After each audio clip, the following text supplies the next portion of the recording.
খুলুমখা ভারতের communist party মার্ক্সবাদীর Tripura রাজ্য কমিটির পক্ষ থেকে সাংবাদিক বন্ধুদের এই শারদ উৎসবের অন্তিম লগ্নে, উৎসবের আবহ এখনও আছে, সকলকে শুভেচ্ছা জানাচ্ছি এবং শুভেচ্ছা জানিয়ে অত্যন্ত একটা উদ্বেগজনক পরিস্থিতিতে অনুন্নপায় হয়ে আমরা আজকে কিছু বিষয়ে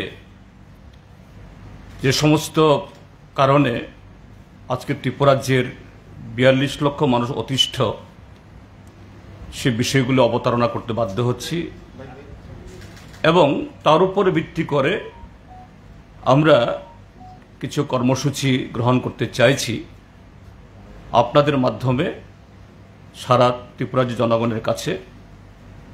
এই বিষয়গুলো আমরা তাদের সামনে তাদের বিবেচনার জন্য এবং তাদের সহযোগিতাও এই ক্ষেত্রেতে প্রার্থনা করে আমাদের বক্তব্য রাখতে চাইছি। বিষয়গুলি হলো, এ রাজ্যে বিজেপির নেতৃত্বে প্রথমে আইপিএফটি, পরবর্তী সময়েতে ত্রিপুরা মথা, এই ত্রিদলীয় জোট সরকার কায়েম হবার পর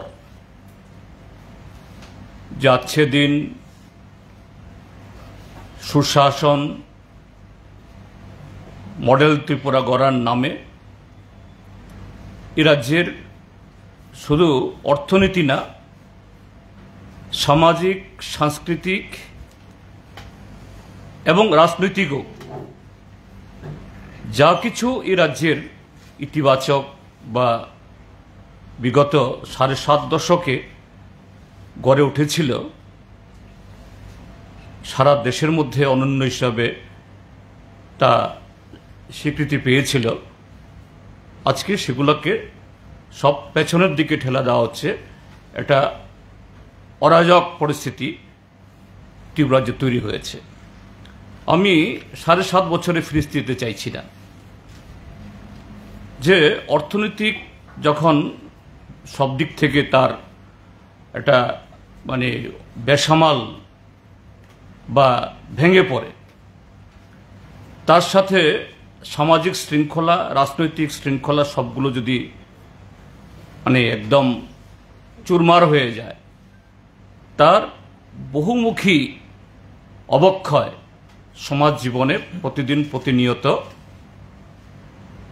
তা সমস্ত সংখ্যা ছাপিয়ে, অতীতের সমস্ত রেকর্ড ছাপিয়ে তার প্রতিফলন ঘটতে থাকে, যার বিরূপ প্রতিক্রিয়া বা বিরূপ ফল সমাজের বা আমাদের রাজ্যের সংখ্যার সমস্ত অংশ মানুষের মধ্যে পড়তে শুরু করেছে, পড়তে বাধ্য হয়। আমি এই কটা দিনে যে এই বহুমুখী অপরাধগুলোর শুধু কয়েকটা দিক বলছি। প্রথমত হলো অ্যাট্রোসিটিস আপন উইমেন, নারীদের উপরে যে ধরনের জঘন্য পাশবিক ঘটনাগুলি ঘটছে, আর এগুলোকে ধামাচাপা দেওয়ার জন্য শাসক দলের তরফ থেকে যে ধরনের ন্যক্কারজনক ভূমিকাগুলি আমরা প্রত্যক্ষ করছি। প্রথমত, গত ১৯ সেপ্টেম্বর উদয়পুর মহকুমার মির্জাতে, সেখানে একজন মহিলাকে এই শাসক দলের দুর্বৃত্তরা দলে বলে প্রথমত তার স্বামীকে গুরুতর আহত করেছে। স্বাভাবিক, স্বামী যখন আক্রান্ত হন, যে কোনো স্ত্রী তিনি এগিয়ে আসবেন এবং তার জীবনকে, তার আত্মরক্ষাকে বাজি ধরেও আসবেন। তিনি এসেছিলেন, সে মহিলা খুন হয়েছে। কারা সে খুনি? সব শাসক দলের অন্যান্য সমস্ত ক্ষেত্রে যেরকম হয়, এটা নেশাদ্রব্য পাচারের ক্ষেত্রে হোক, সীমান্ত পাচারের ক্ষেত্রেতে হোক, বিরোধী রাজনৈতিক দলের যে এই পার্টি অফিস ভাঙ্গার ক্ষেত্রেতে হোক বা যে কোনো ধরনের অপরাধ, এই ক্ষেত্রেও তাই দেখা গেল। তার দুদিন বাদে যখন বিধানসভার অধিবেশন বসল, বিধানসভার দ্বিতীয় দিন, সম্ভবত 19 তারিখে শুক্রবার, 20 তারিখ ছিল শনিবার, এই 21 তারিখ রবিবার, 22 তারিখ প্রধানমন্ত্রী আসছেন, 23 তারিখ সেই অপরাধী যার যে সোনার টুকরো ভাতিজারা এই মহিলার প্রাণহানি ঘটালো, পুড়িয়ে মারল, আমাদের রাজ্যের বিধানসভার সবচেয়ে যিনি বর্ষিয়ান এবং মন্ত্রীও, তিনি সারা ত্রিপুরাজ্যবাসীকে ক্যামেরার সামনে দেখাচ্ছেন। হয়তোবা যারা আপনারা ক্যামেরা নিয়ে গেছেন আপনারাও আতঙ্কিত হয়েছেন যে আপনার যে ভ্রাতুষ্পুত্ররা এরকম একটা ঘটনা করলো, আপনাকে আমরা শ্রদ্ধা করি। তিনি সেভাবে পুলিশের কাছে বার্তা দিচ্ছেন, না না এগুলি সমস্ত এমনি সাজানো ঘটনা, এদের তারা কেউ দায়ী না। ইত্যবসর অনেকগুলো ঘটনা ঘটে, সবটা বলছি না। দ্বিতীয় ঘটনা কতটুকু নারকীয় হতে পারে, কতটুকু পাশবিক হতে পারে, উত্তর ত্রিপুরার ধর্মনগর মহকুমার পদ্মবিল, এটা উত্তর পদ্মবিল নামে একটা গ্রাম পঞ্চায়েত আছে। সেই গ্রাম পঞ্চায়েতের একটা 14 বছরের একটা শিশু কন্যা, 14 মাসের, তাকে ফুসলিয়ে নিয়ে গিয়ে তার শিশুর মা, আত্মীয় পরিজনরা খুঁজছে, পাওয়া যাচ্ছে না। তো স্বাভাবিকভাবে সন্দেহ হবে যে ব্যক্তি ফুসলিয়ে নিয়ে গেছে সেই কিছু করেছে, তাকেও খুঁজে পাওয়া যাচ্ছিল না, সে পালিয়ে গেছে। একদিন বাদে সেই শিশুকন্যা মাত্র 14 মাসের, তাকে একটা কাদায় তাকে মেরে তাকে পুঁতে রেখে পালিয়ে গেছে আসামে। খবর জানাজানি হওয়ার পর যদিও সেই যে পাষণ্ডকে জনগণ ধরেছে, তারপর পুলিশের কাছে সুপোর্ট করেছে। তৃতীয় ঘটনা, গত 14 অক্টোবর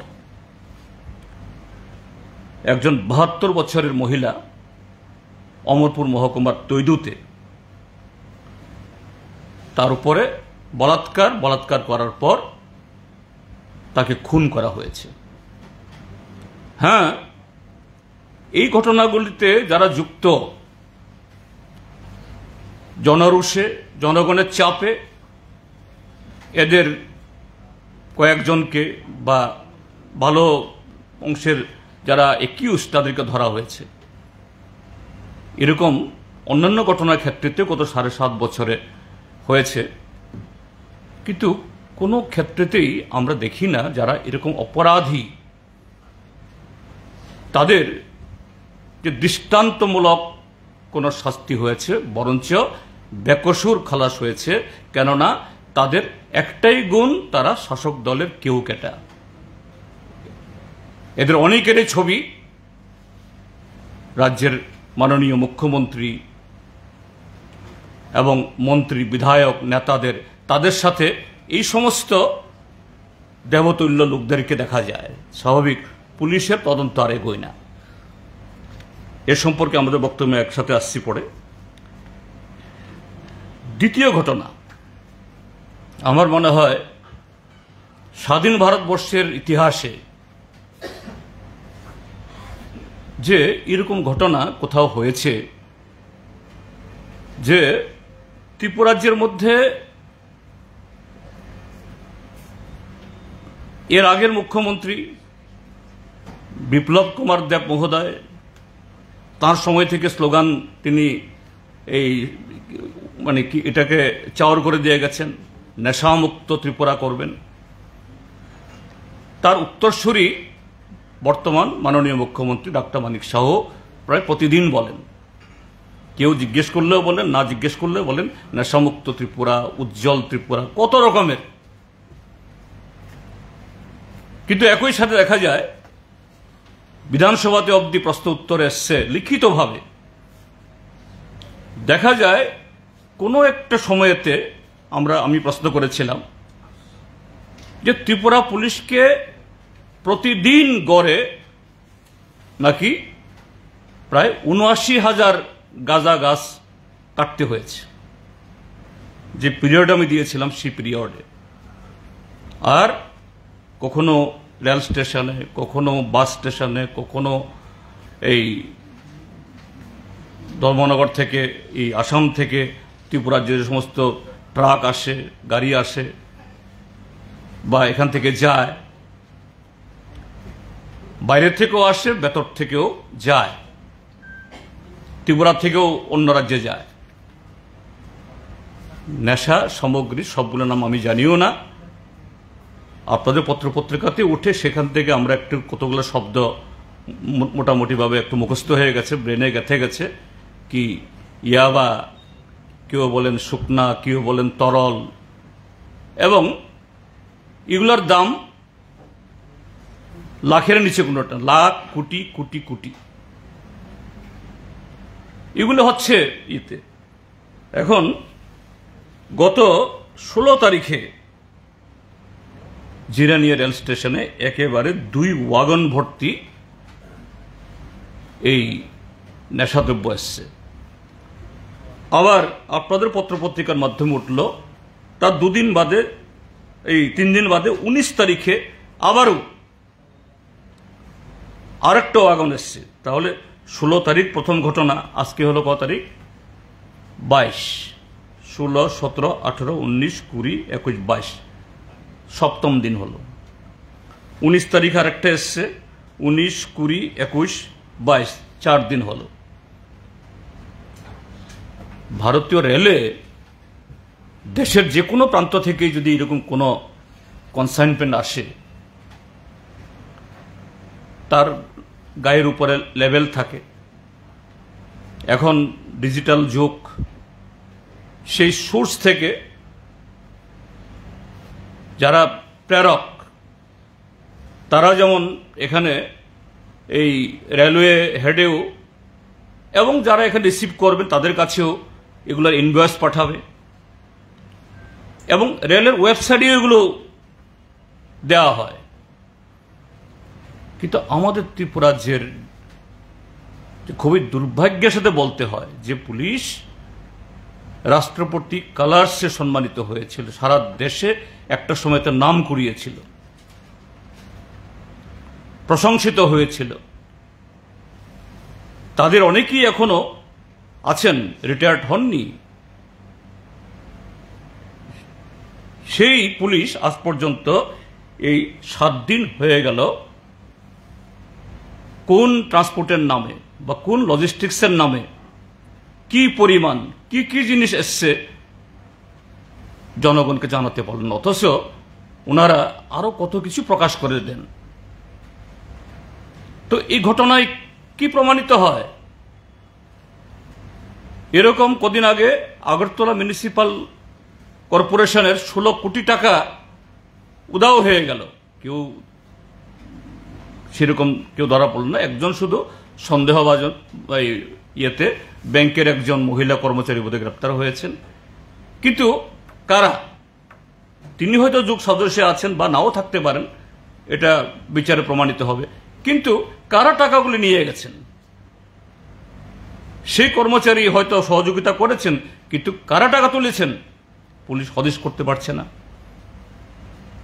এরকম এটা সিমেন্টের গোডাউনেই হোক, চিনির গোডাউনেই হোক, চাউলের গোডাউনে হোক, প্রতিদিন প্রতিনিয়ত কোটি কোটি টাকার সামগ্রী পাচার হচ্ছে, লুট হচ্ছে, বেহদিশ হচ্ছে।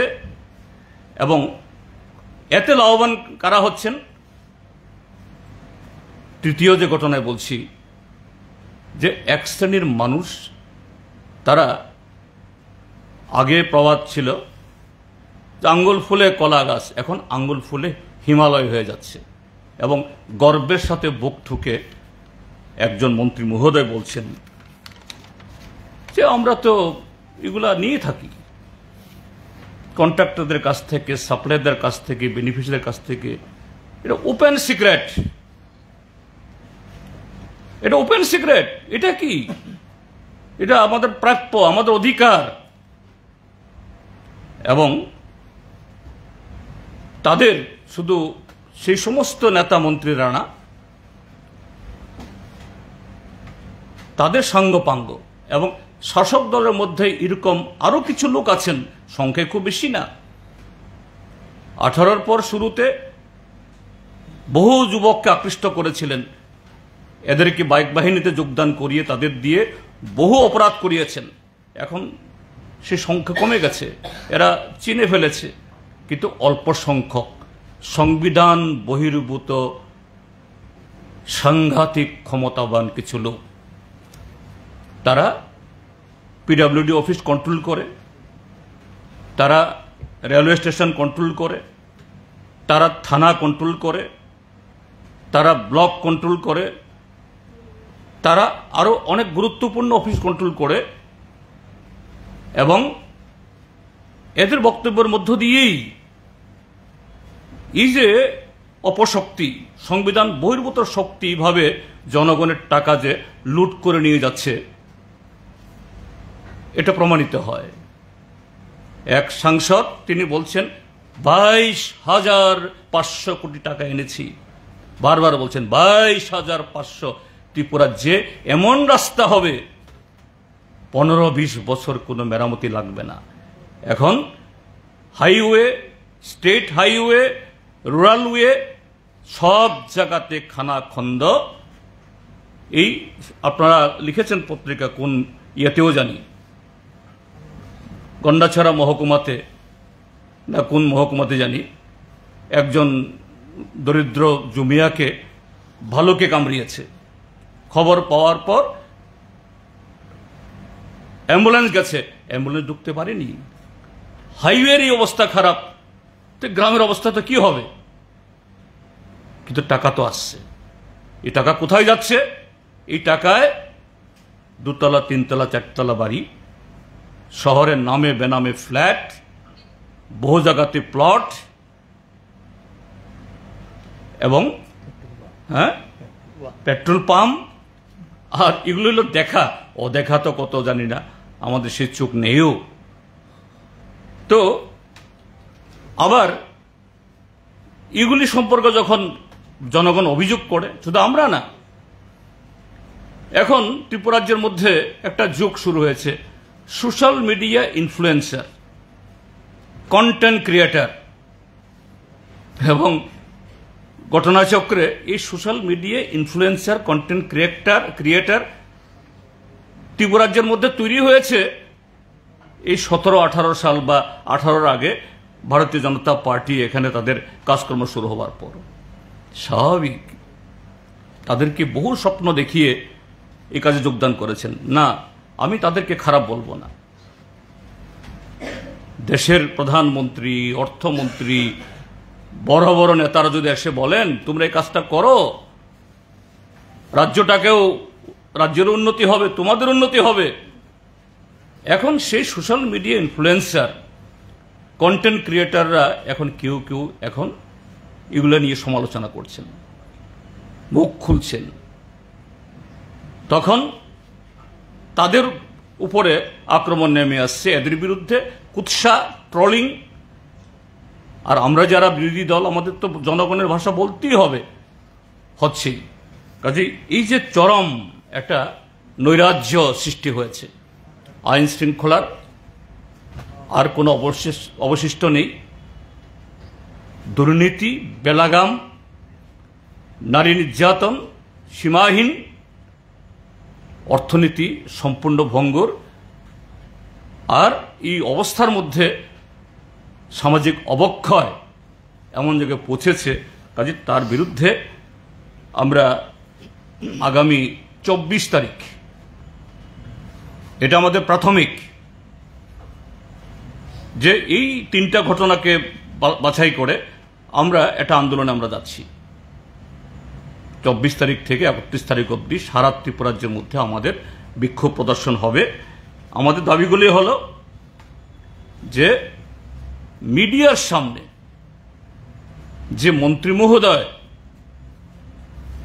যিনি বুক ফুলিয়ে এই উৎকোষ গ্রহণ করার, সোর্স মানি থেকে টাকা নেওয়ার, অবৈধভাবে বড় লোক হওয়ার সম্পর্কে গর্ব করে বলছেন, আর প্রমাণের কোনো প্রয়োজন নেই, তদন্তের প্রয়োজন নেই, মন্ত্রী নিজেই তার সাক্ষী। অবিলম্বে এই মন্ত্রী মহোদয় যিনি সংবিধানের নামে শপথ গ্রহণ করে তা লঙ্ঘন করেছেন তাকে বরখাস্ত করতে হবে। 2, জিরানিয়া ঘটনার সাথে যুক্ত সকল অপরাধী কারা, যে লজিস্টিক্সের নামে বা ট্রান্সপোর্টের নামে জিনিস এসছে, এটা পুলিশের কাছে জলবাদ।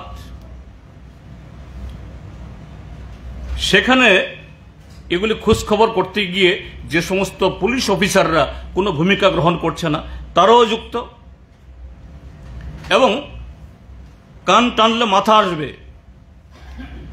ত্রিপুরা রাজ্যের প্রত্যেকটা মানুষ এখন এটা পরিষ্কার, এই গত 16 তারিখে যে ওয়াগন ধরা পড়েছে এটা নতুন না, আরো বহু 16 তারিখে এরকম ওয়াগন এসছে কিন্তু ধরা পড়েনি। তার সাথে যুক্ত এটা যে দলেরই হোক, যারা অপরাধী তারা, আর যারা আড়াল করতে চেষ্টা করছে, আরক্ষা দপ্তরের মধ্যেই হোক, আবগারি দপ্তরের মধ্যেই হোক, রেলওয়ে দপ্তরের মধ্যেই হোক, তাকে অবিলম্বে গ্রেপ্তার করতে হবে এবং উপযুক্ত আইনে তাদের কঠোর শাস্তির ব্যবস্থা করতে হবে। সাথে স্লোগান না, জনগণের টাকা খরচ করে, লক্ষ লক্ষ টাকা খরচ করে, দৃশ্য দূষণ করে, এই পুজোর সময়তে যেরকম ভাবে মন্ত্রীদের ছবি ছাপিয়েছে, দৃশ্য দূষণ করা না, সত্যিকারের এই যে নেশা ব্যবহার, নেশা পাচার, নেশা প্রসার বন্ধ করার জন্য উপযুক্ত ব্যবস্থা গ্রহণ করা হোক। 3rd হলো যে আমরা 3টা ঘটনা উল্লেখ করেছি, ঘটনা তো আরো অনেক, শিশু এবং নারীদের উপরে। অন্তত এই 3টা ঘটনায় অপরাধীরা বা তাদের একটা ভালো অংশ ধরা পড়েছে। মির্জার ঘটনা, ধর্মনগর উত্তর পদ্মবিলের ঘটনা, আর এই কি বলে তৈদুর ঘটনায় তাদের ফাস্ট ট্র্যাক কোর্টে। কারণ আমরা দেখেছি গত 7.5 বছরে একটা অপরাধী শাস্তি নেই।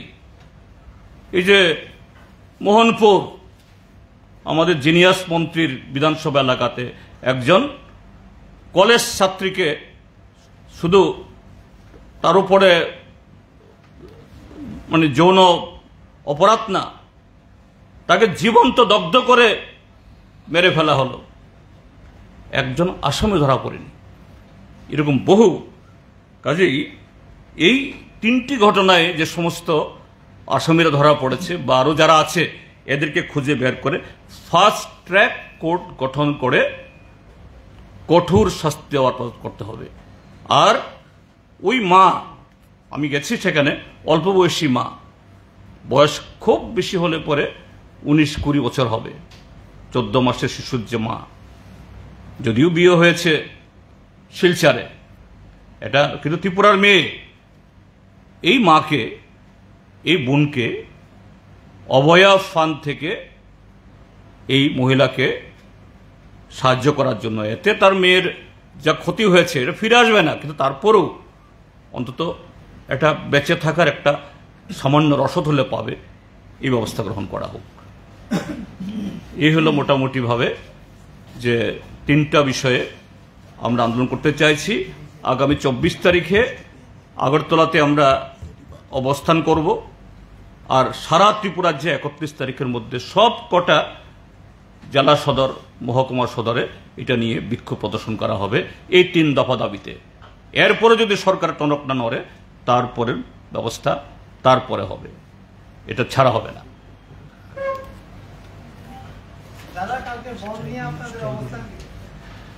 হ্যাঁ, বন নিয়ে আমাদের অবস্থান হলো যে ইস্যুগুলোতে বন্ধ, এগুলি জনগণের ইস্যু না। সেদিক থেকে প্রথম অন্তত 3টে ইস্যু তারা বলেছে। একটা হলো যে বিদেশি বিতরণ করতে হবে এবং এই জন্য ওই বিহারের দাচে এসআইআর করে তারপরে তাদেরকে বহিষ্কার করতে হবে।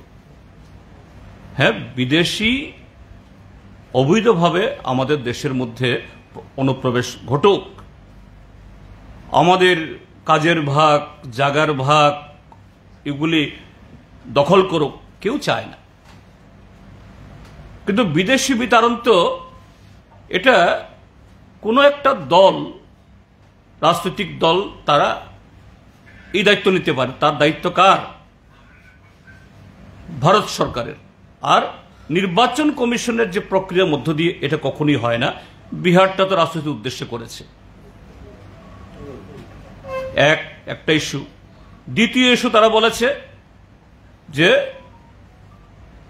ত্রিপুরা মথার সাথে ভারত সরকারের যে চুক্তি হয়েছে, এরা বলে ত্রিপুরা অ্যাকর্ড, এডিসি তথা ত্রিপুরার যে সার্বিক উন্নয়নে, এটা কেন কার্যকরী হয় না। থার্ড বলেছে এই কোনটা জানি, 125তম সংবিধান সংশোধনী বিল, এটা আজকে 8 বছর ধরে পার্লামেন্টে হিমঘরে সেখানে ঢুকিয়ে রেখেছে। আমি বলবো এই ইস্যুগুলি তো মথা এবং বিজেপির পারিবারিক ইস্যু। মথার সাথে বিজেপির সেই 2023-এর অপ্রকাশ্য আতাত, কি লক্ষ্যে? তোমাদেরকে সরকারে নিয়ে আসবো আমরা, তোমরা 42টা সিটে দাঁড়াও, জেতার আশা না থাকলেও। তাই করেছে, নতুবা আজকে এই সরকার থাকার কথা ছিল না। অঙ্ক পরিষ্কার। তারপর ত্রিপুরা মথা সাথে চুক্তি, কারণ সেই অপ্রকাশ্য চুক্তি করার পর মথার এমএলএরা মন্ত্রী হতে পারছিল না। একটা দেখাতে হবে, লোক দেখানো। চুক্তি হয়েছে, 6 মাসের মধ্যে নাকি রূপায়িত হবে। আজকে বছর পেরিয়ে যাচ্ছে। তো তোমাদের পারিবারিক ব্যাপার। 3, 125তম সংশোধনী বিল কে আটকে রেখেছে? বিজেপির সরকার, মোদী সরকার। এটা স্ট্যান্ডিং কমিটি যারা ছিল, আনন্দ শর্মার নেতৃত্বে কংগ্রেসের এমপি, তারাও রিকমেন্ডেশন দিয়ে দিয়েছেন। যে 4টা রাজ্যে ডিসি, রাজ্য সরকারগুলো রিকমেন্ডেশন দিয়ে দিয়েছেন। এখন শুধু পার্লামেন্টে পেশ হলেই এই বিলটা পাস হবে। এই বিল পাস হলে পরে আমাদের ত্রিপুরা ট্রাইবাল এডিসি, আরো 9টা এডিসি সহ তার কিছু লেজিসলেটিভ পাওয়ার, ফাইন্যান্সিয়াল পাওয়ার ইত্যাদি আসবে। তো কে আটকাচ্ছে? বিজেপি সরকার। আর সে বিজেপির সাথে ত্রিপুরা মথা একই সংসারের স্বামী স্ত্রীর মতো তারা। তাহলে তোমার পারিবারিক ব্যাপার, তার জন্য ত্রিপুরার যে জনগণ ভুগবে কেন? কেন মিছিমিছি এই বন ডেকে হয়রান করবে? কাজে আমাদের এই আস্থা আছে ত্রিপুরা রাজ্যের মানুষ এই যে কি বলে যুক্তিহীন এই বনকে, যে ত্রিপুরা মথা এবং বিজেপি তাদের জনবিচ্ছিন্নতা কাটানোর জন্য, লুক দেখানো, দু দলের মধ্যে একটা বিরোধ, এটা লড়াই ভাব দেখানোর জন্য এই বন ডেকেছে, এটা কেউ সমর্থন করবে না এবং তার মধ্যে কোনো যুক্তি নেই। হ্যাঁ, আমরা চাই 125তম সংবিধান সংশোধনী বিল পাস হোক, আমরা এই ক্ষেত্রে চ্যাম্পিয়ন। কিন্তু এই নাটক করার কোনো প্রয়োজন নেই। এই নাটক করে শুধুমাত্র ত্রিপুরা রাজ্যের মানুষকে হয়রানি করা ছাড়া আর কিছু নয়। এতে ট্রাইবেল, নন ট্রাইবেল বা সারা ত্রিপুরা রাজ্যের মানুষের কোনো লাভ হবে না। ইনার লাইন পারমিট ইস্যুতে যেটা তারা দাবির মধ্যে একটা ইনার লাইন পারমিট, এটা তো আপনাদেরও এক সময়ের প্রতিশ্রুতি ছিল না। তো এই দাবি সনদে ইনার লাইন পারমিট কথা শুনিনি তো। আছে। না, আমার ইয়েতে নেই। না, ইনার লাইন পারমিট নিয়ে তো হ্যাঁ আমরা আলোচনা করেছি, কিন্তু সেই সময়তে ভারত সরকার, ইন্দ্রজিৎ গুপ্ত তখনকার স্বরাষ্ট্রমন্ত্রী ছিলেন, তিনি এখানে এসেছেন এবং এখানে এসে কথা বলেছেন এবং তিনি বলেছেন যে না, ত্রিপুরাজ্যের ভৌগোলিক এবং সামাজিক যে বিন্যাস, এই ভৌগোলিক এবং সামাজিক বিন্যাসের মধ্যে থেকে inner line permit Arunachal Pradesh বা ওই মিজোরামের মতো এখানে সম্ভব না। তার বিকল্প তোমরা দাবি করা, সেই বিকল্প আমরা দাবি করেছি। সেই বিকল্প দাবি অনুসারে 125তম সংবিধান সংশোধন বিল এসছে, এটা পাস হোক, আমরাও চাই। কিন্তু তোমরা একসাথে ঘর করবে, সেখানে সরকার থেকে উইথড্র করার প্রশ্নে না, এও বললো আমরা আছি একসাথে, তখন তোমরা ভাই ভাই। আর এখানে এসে জনগণকে হয়রানি করবে, এটা তো হয় না, এটা তো এক ধরনের হঠকারিতা। এই যে বারবার বলা হচ্ছে সরকার থেকে সমর্থন প্রত্যাহার করবে, এটা কি সিপিআইএম কিভাবে দেয়? আমি তো আবারও বলছি, এটা তো পারিবারিক ব্যাপার, স্বামী স্ত্রীর ঝগড়া, সকালে ঝগড়া, বিকালে আবার মানে মিঠে মিঠে ভাব, তো এই তো। আচ্ছা, আজ মুখ্যমন্ত্রীর জনসভায় বাধা দান বেলবাড়ির কুমকিয়া বাজারে, কি বলবেন? একই আজকেও নাকি হয়েছে, একই ঘটনা। আবার মুখ্যমন্ত্রী থাকলে পরে গিয়ে মিষ্টি খাবে, গিয়ে কোলাকুলি হবে। এখানে একটা অভিযোগ আছে বিজেপি সরাসরি মথাকে দায়ী করেছে আজকের এই মামলাতে। না, ওটা তো বিজেপি দায়ী করেছে। বিজেপির কিছু শিখি আদুলি নেতারা গিয়ে কুচবাও নাকি খুশবাও এখানে গিয়ে বসে বসে কথাগুলি বলে, কিন্তু উপরে তো তারা এক, উপর তলার মধ্যে তো কোনো বিরোধ নেই। আগে প্রত্যুত কিশোর দেববর্মন বলেছিলেন যদি তিপ্রামথা সাপোর্ট তুলে নেয়, তবে তিপ্রামথার পরেই এডিসি এলাকায় সিপিআইএম দ্বিতীয়, তৃতীয় কংগ্রেস চতুর্থ স্থানে চলে যাবে বিজেপি। এটা ওনার হিসাব নিকাশ, এই হিসাব নিকাশের সাথে আমরা চলি না। আমাদের হিসাব নিকাশ ত্রিপুরাজ্যের মধ্যে শান্তি এবং শান্তিপূর্ণ পরিবেশে যদি রাজনৈতিক দলগুলার তার সংগঠন, রাজনৈতিক কর্মকাণ্ড করার সেই বাতাবরণ তৈরি হয় এবং সেই পরিবেশে যদি ভোট হয়, কি এডিসি কি নন এডিসি, সিপিআইএমই 1 নাম্বার, আর বাকিরা সব 10 নম্বরের পেছনে। স্যার, আমার একটা দুইটা ছোট প্রশ্ন। আপনি সমগ্র ত্রিপুরা রাজ্যের কথা তুলে ধরেছেন, যেহেতু একই সংসারে দুজন বলছেন, মথা এবং বিজেপি, কিন্তু মথার একটা বক্তব্য যে এডিসি কোনো উন্নতিই হয়নি, মানুষের অনাহারে মরছে, তাদের সমগ্র যে ফ্যাসিলিটি পাওয়ার কথা সেগুলো জনসাধারণ পায়নি। উল্টা দিক থেকে আবার বলছে বিজেপি যারা আছে, এটা তো আমরাও বলছি। মথা কেন বলছে? মথা তো কথা আগে স্বীকার করতো না। বন্ধের দাবি মধ্যে নাই তো। হ্যাঁ, না, এটা ঠিক আছে, মথা বলছে এখন, কিন্তু মথা কি বলেছে? এই যে গত 2021-এর এডিসি নির্বাচনের প্রাক্কালে তাদের জনসভার, এখন তো ডিজিটাল যুগ, সব আর্কাইভে আপনাদের কাছেও থাকবে, কি বলেছে? 150 দিনের মধ্যে 23,000 নাকি রাধাচরণ বাবুরা ব্যাকলগ করে গেছে সেই চাকরি, 150 দিন, 150 ডেজ দেবে, 6,000 পুলিশ নিয়োগ করবে, এডিসি থেকে গ্রেটার ত্রিপুরা লেন হবে, এবং এরা নাকি বহুত কিছুই করেছে। তো এখন কেন বলছে কথাগুলো? আমরাও তো বলছি যে এডিসি, হ্যাঁ, এডিসির জন্য প্রাপ্য ন্যায্য যে অর্থ পাওয়া, এটা মানিক সাহার গভর্নমেন্ট বা দিল্লি বিজেপির এরা দেয় না, কিন্তু যেটা দিচ্ছে সেটা কে খাচ্ছে?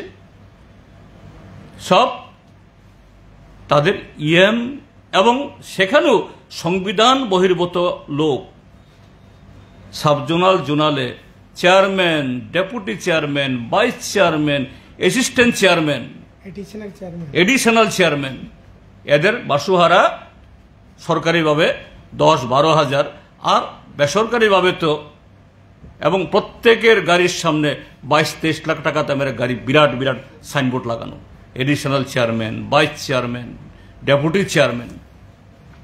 তো কি করে এডিসি এর উন্নতি হবে? রাঘব বোয়ালরা তো সব খেয়ে ফেলছে।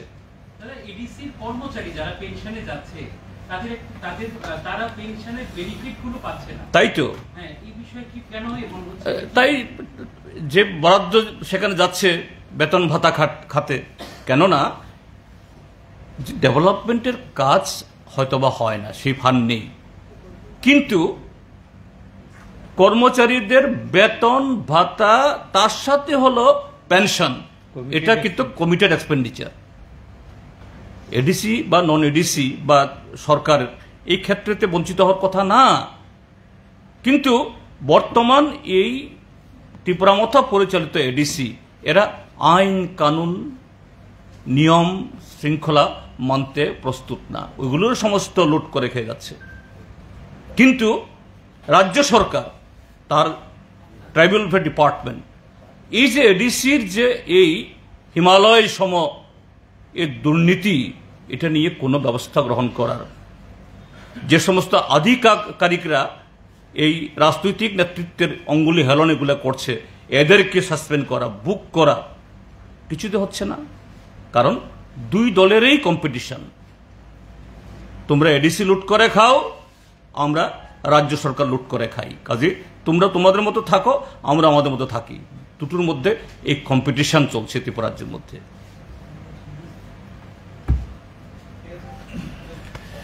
So thank you.